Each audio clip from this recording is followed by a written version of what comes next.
Good morning, everyone, and welcome to Dateline Downtown's Weekly News Roundup. I'm your host, Ted Shull, and I'm here with Joshua Burgman, my co-host. Good morning, Gators. And we're excited to bring you our fourth installment of our weekly take on the news. This marks our fourth session, and we hope you guys are tuning in. We appreciate you listening. Let's start off with school news. Dateline Downtown got a recent snub from UHD. Joshua, why don't we talk about that? I wouldn't say Dateline. I would probably say the entire student body. I would agree. And also, also Dateline, we are a part of that. But also the student body, because there was a gala for UHD's 40th year anniversary. And a lot of big people were there. I mean, the presidents of the school, Dr. Flores and his wife was there, the other Dr. Flores. The mayor was there. The chief of police was there. The Houston Chronicle was there. Dateline Downtown was not there. Dateline Downtown did not know about it, which is even more disturbing to us because we didn't get an invitation to take pictures or anything. We didn't want to come. We didn't want to eat any shrimp. We didn't want to plate at the, we didn't want to plate at the big kids table. We just wanted to be there to cover this very important moment in UHD history. I mean, there was over $420,000 raised for this event. And 450 people in attendance. Yeah. Except for members of University of Houston Downtown, Dateline Downtown newspaper. Yeah. Which is sad and should be rectified in the future. It's especially sad because Dateline has actually been with University of Houston Downtown since the very beginning. It's been reporting for the school since the very beginning of this university. So why not have the paper cover this milestone? It just baffles me. Seriously. And, I mean, beside that, because, you are right. Like, we have been operating, or Dateline has been operating at the school for a really long time. We should have been invited. That's number one. Number two, I'm very curious to know where all this money is going to go. Like, there are things that, need to be done for the school, but I think it's really important that the students are informed about where money like that is going. We pay bills here too. So that would actually have been one of my questions had we been invited, had the newspaper been there. That would have been one of our questions. We want to find out for students, when things like this actually do happen and we're able to raise all of this money as a school, because, make no mistake, they are able to raise that money in some parts because of what we do here at school, because of what students do. Sure. They make money off of us, outside of us just paying tuition and parking fees and paying for books. So we need to know where that money is being spent. We need to know what is going on at the school for the betterment of the school. Speaking of that, it goes along with the state of the school. The state of the school has been pushed back about 3 times, at least, from SGA, from the student government. We actually showed up last week to cover it, and we were told it would be pushed back until this Friday, and then yesterday, the student body president said that he was not quite prepared. Yeah, and so it's that's also a question. That's why Dateline is here, for things like that, along with trying to find out, going to these different types of galas and trying to hold the administration of the school responsible. We're also here to hold, student government association responsible. And a part of that is asking the question, what's the big deal with the state of the school speech? It's been a while. And I mean, frankly, I don't know what's supposed to be in it. So I'm really just curious as to that. I mean, and isn't it just about announcing initiatives or new goals and things like that? Yeah. So, it just makes you wonder the progress that this administration has made. Exactly. What their goals are. Exactly, which is important to know. And right now we're left in the dark because the state of the school speeches. They've been unable to articulate that to students and to, right, exactly. And there are students here that pay attention and that do want to know what's going on. I am one of them, and I mean, hey, if the president didn't give his State of the Union speech every year on January the 20th. There would be a problem. Yeah. There would be a problem because we need to know what's going on. And that is one of the explicit duties of the president listed in Article 2 of the Constitution. And it's actually listed in SGA Constitution as well. Right. That the president delivers a state of the school report. Right. So, because, I mean, all it basically says is, or all it should say, what I'm assuming is, this is what we're doing. This is what we have done, and this is what we plan to do. yes. And that should be pretty, I mean, hey, you've had how long, like a semester now? It's not a huge turnaround, but it should be enough it's time. half of your term. Yeah. Exactly. So, yeah, that would be half of the Locke administration term, right? It's only a year, right? Yeah. So would he be a lame duck now? Yes. Yeah. Oh no. Yeah. Oh, okay. Oh wow. Yeah. I wonder, does he know that? I'm sure he does. Okay. We also had a big deal this week. UHD was named by the Carnegie Foundation, recognized as one of 5 universities in Texas to receive the prestigious Community Engagement classification. That's a big deal. It is. I have a question. Do you know if U of H was on that list? They were not. See, people are always comparing us to U of H. Yes. I have friends, and this is just, shout out to Michael Berger right now, because he compared us to U of H the other day. I hope you're listening, because the other day you compared us, and I didn't like that. We are the Gators. Yes. U of H Maine are the Cougars. I know they're our sister school, but of course there's a little rivalry. They were not on that list. So this is a big deal for our school, because that list, It is. the Carnegie Award, recognizes schools who participate in the community. They, do a lot of community engagement. And we actually do a ton of that here at the University of Houston downtown. That's actually something that I believe the Locke administration could be commended on. Yes. Because they're very active in the Houston community. So The Valdez administration was as well, just in different circles, kind of. Right. The Valdez administration was definitely active in spreading the word about immigration and things like that.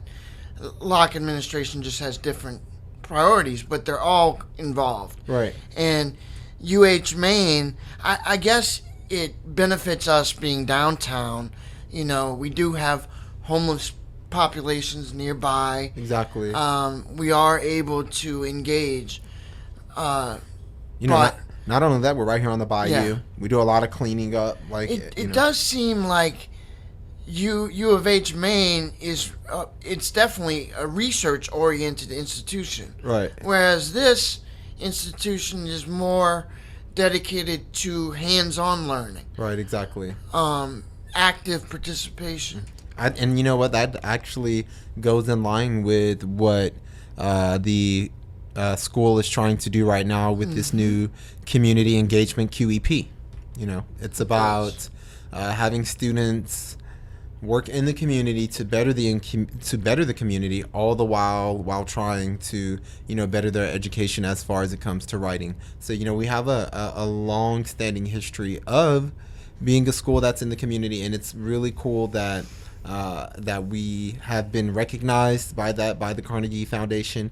And congratulations to President Flores and the school administration for being able to achieve that. So Certainly. It's really nice. We also a good friend of UHD, Mayor Anise Parker, just received a very prestigious award, and we're very proud of her for that. Oh yeah. She was named the top mayor in the U.S. by the International City Mayors Foundation. Very prestigious. Yeah, that's pretty cool. That's pretty cool. She gets a lot of slack actually in Houston. So it's pretty cool that she could be named the best mayor in Houston. Apparently, she's doing something. She is. She's doing something. Well, I was talking to one of our reporters, and news editor, Jeroyle Jackson, and he's really interested in local politics, and he said he really commended the mayor. This is her last year in office, Yeah. and she is working diligently to repair roads in Houston, to increase services. She's not a typical lame duck mayor, so Right. she's really gone above and beyond, and that's why she's being recognized. Well, that's good. What I really love about that with Mayor Anise Parker and getting this award is that it shows that in this country now, in Houston and the world, that you can separate her personal life from her private life. I mean, I'm sorry, scratch that. It's the same thing, right? You can separate her private life from what she does in the community. Because when she first became mayor, she was the first openly gay mayor or woman mayor that was gay in the country, right? I believe so. So Correct. if we can now separate that, which is what is highlighted by her getting this award, Yeah. that's a good thing, because it shows that she's just like any other mayor, and she's working her butt off, and she's doing stuff for the city, and she's getting it done regardless of what's what's at home. Like Yeah. it's not important. I really appreciate that about it. I appreciate it too. I think many people in Houston, or many people in Texas, can't separate that. Yeah. And judge her strictly on On what she does. on her private life. Exactly. Which is terrible because at the end of the day, I don't care what you do at home. As long as you get the work done, you get the job done, you're productive, there's progress, then that's all we need you for. That's why we elected you. That's why you've been hired, just like a job. Yeah. Regardless of what's going on in your bedroom or at the house, it clearly isn't affecting her job because Houston is obviously doing a lot better than some cities, than a lot of other cities in the country right now. And we have the best mayor in the nation. So hats off to her. Definitely. Congratulations, Mayor. I just want to talk briefly about this measles epidemic. There's this big controversy about vaccination, non-vaccination. Rand Paul, even, a lot of these conservatives are Governor Chris Christie, Right. coming out against vaccination, or kind of wishy-washy language. And I think Obama made a very clear statement: get your kids vaccinated. Right. The reason that we're having an epidemic period is because parents chose not to vaccinate. Right. And this link to autism has been declared faulty. The research was completely faulty. They had 20 cases and 21 researchers. Anytime you have more researchers than case studies, you have a problem. Right. Exactly. The data is flawed. So get your kids vaccinated. Well, I guess my view on that would be I think I would have the same view as the president. It might be a little utilitarian, but that's okay.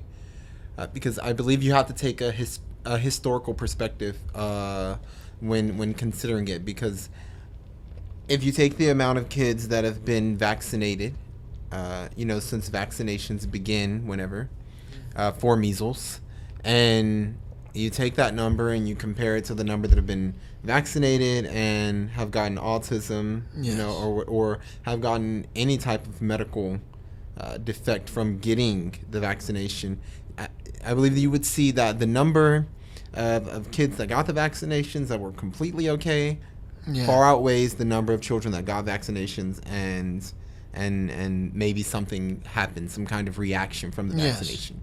And with that said, it's about protecting. You have to look at it as about protecting the community. Yes. You go out. People don't understand sometimes that you go out every day and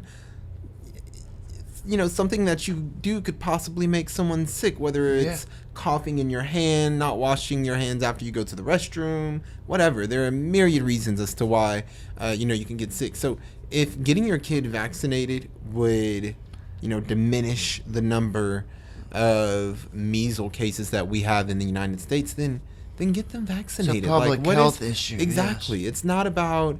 I mean, hey, there's. And it's interesting, the parents that are choosing not to vaccinate are generally higher educated and more affluent. Right. And they think it's trendy or so. I just don't get it. It's trendy to not get your children vaccinated for measles. Okay. Yeah. I don't get that one either. That one's I don't that either. will be out there for a while. It's my hope though. It really is my hope that this outbreak, quells soon, that that people will wise up. I understand personal choice. I love kids to death. I would never do anything to put children in any type of harm, but I feel like just by not getting them vaccinated, you're not only putting your child in harm, but someone else's. Definitely. Especially when kids go to school, because they certainly don't pay attention to cleanliness when they're in school. They don't care about washing their hands. They don't care about sticking their hands up their butt or their nose and then putting it directly in their mouth. Mm-hmm. It's kids. So, they're not covering their hands when they're cough. So, it's just, like you said, it's a public health issue. And, wise up, people. Nice. I'm not lecturing you, though. No. Next, we want to touch on a national story, but it has international roots. What are we talking about here, Joshua? I don't know. Are we talking about the prayer breakfast? Yes. Oh, okay. And the president's response to ISIS. Well, here's the thing. I'm sure a lot of people have heard about this already. He did the prayer breakfast that was yesterday, right? Yesterday morning. It was yesterday morning. So he did the prayer breakfast February 6th. And this is an annual thing. They do it every single year. It's a National Day of Prayer. And this same, in light of the prayer breakfast, or, previous to the prayer breakfast, of course, there's this news of the Jordanian pilot getting burned alive by ISIS, and the shock and the horror that, the world saw from that. And the president's response to that during the prayer breakfast was to basically say to people, hey, let's not pretend like we haven't seen this before. Yeah. And it's not just been from Muslims, it's been from Christians, from, any type of religion you can name, that in some point in history has resorted to some type of barbarity to influence people to accept, their certain beliefs. And people were very upset at the president for saying this. The president came out against, declared this a barbaric act by ISIS, but he pointed out that it would be foolish to blame the religion of Islam at large for this atrocity.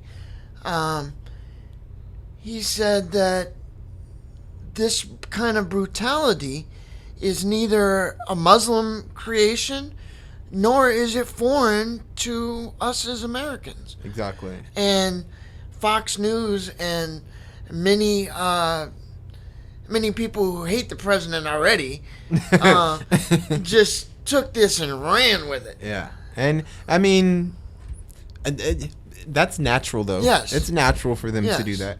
But that doesn't make it less irritating, because nothing he said was untrue. No, exactly.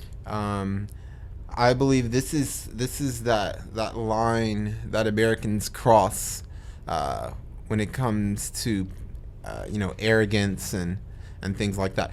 For people to get upset at him for saying this is a little, it to me it kind of reeks of American exceptionalism. Yes, it does. Because let's not pretend like that isn't the history of this country or the history of the country's dominant religion. And on Hannity, this guy Charles Krafthammer, he gets on here on Hannity and says that Christianity no longer goes on crusades. I have to take issue with him on that.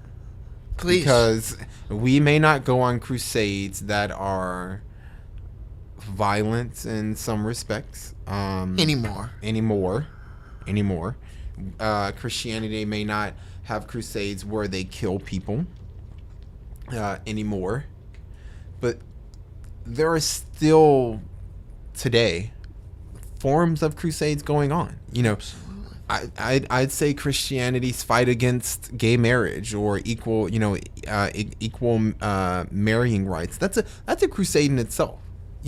That's a crusade because you're really attacking people's beliefs and just their entire way of life.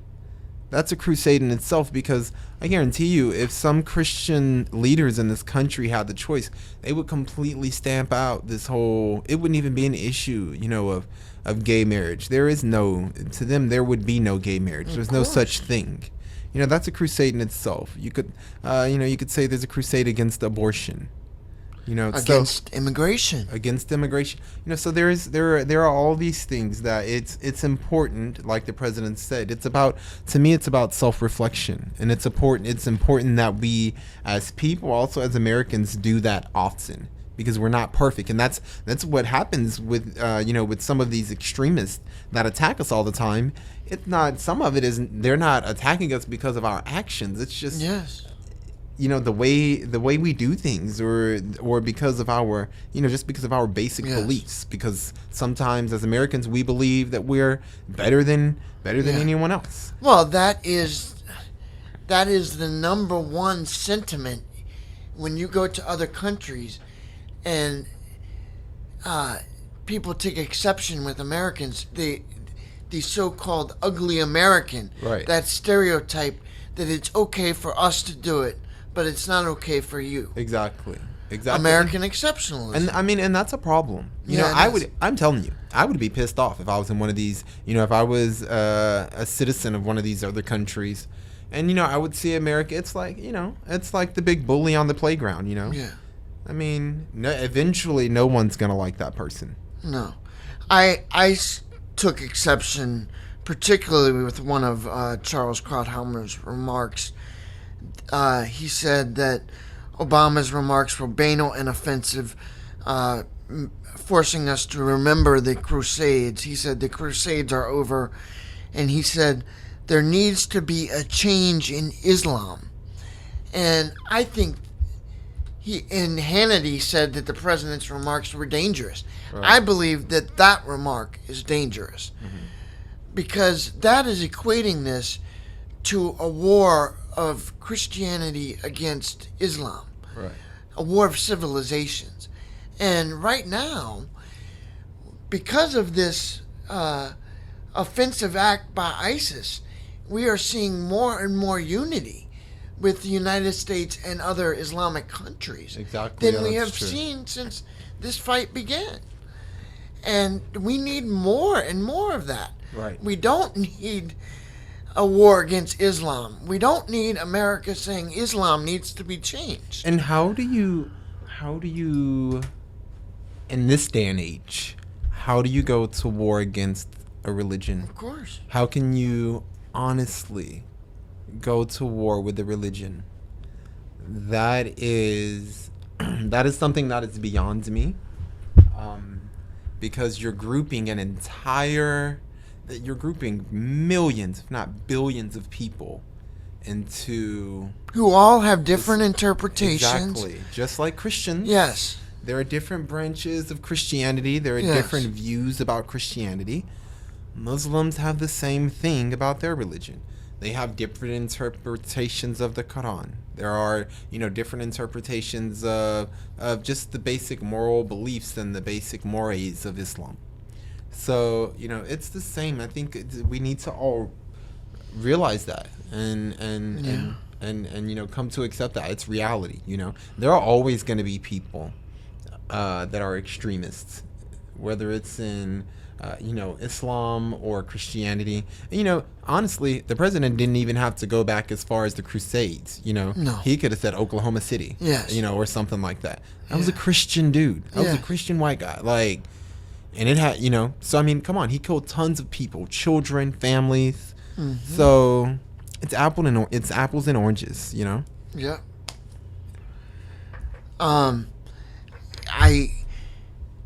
I am very pleased to see that Jordan. Of course, I'm outraged to see what ISIS has done, but I'm very pleased to see that Jordan has stepped up its commitment.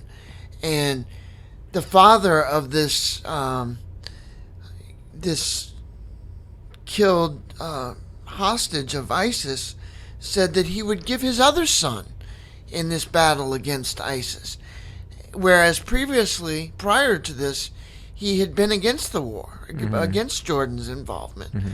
And I think that Sunni Muslims need to lead this fight against ISIS. Right. They need to be the point of the spear.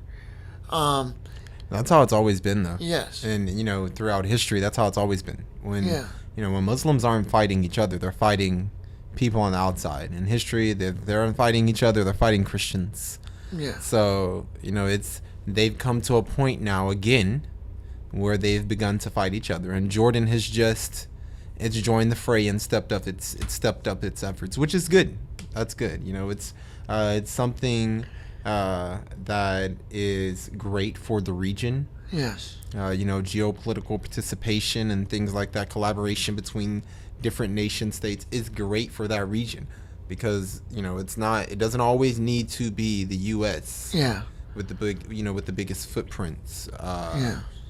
in that region, even though some people would say otherwise. Condoleezza Rice was on Fox, I believe, like last week, a couple of weeks ago, and she talked about how the U.S.'s role in the world needs to be a big one, because if it's not, then people don't respond well, or things deteriorate when we're not the main player.